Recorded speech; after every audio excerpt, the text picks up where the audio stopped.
দুর্গাপূজা উপলক্ষে প্রতিবছর ভারতে যায় বাংলাদেশের ইলিশ, কিন্তু প্রতিবছরের ন্যায় এবছরটা ভারতীয়দের জন্য কিছুটা ব্যতিক্রম। ইতিমধ্যেই ভারতে ইলিশ না পাঠানোর ব্যাপারে সিদ্ধান্ত জানিয়ে দিয়েছেন অন্তর্বর্তী সরকারের মৎস্য ও প্রাণী সম্পদ উপদেষ্টা ফরিদা আক্তার। কিন্তু বাংলাদেশের ইলিশ ছাড়া পশ্চিমবঙ্গের দুর্গাপূজার আনন্দ যেন কিছুটা অপূর্ণ থেকে যায়। তাই এরই মধ্যে শোনা গেছে বাংলাদেশ থেকে ভারতের ইলিশ চেয়ে আবেদনের খবর।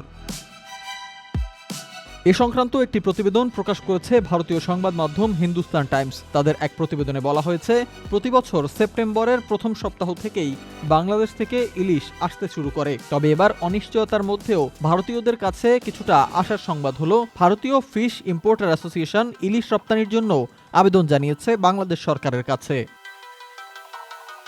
প্রতিবেদনে বলা হয়, গত ৫ বছর ধরে ইলিশ আমদানি হয়েছে বাংলাদেশ থেকে। এবারও সেই রীতি মেনে ভারতে ইলিশ পাঠানোর জন্য বাংলাদেশ সরকারের উপদেষ্টা তৌহিদ হোসেনের কাছে আবেদন করেছে ফিশ ইম্পোর্টার অ্যাসোসিয়েশন। এদিকে পশ্চিমবঙ্গের পাশাপাশি ত্রিপুরা ও আসামে যায় বাংলাদেশের ইলিশ।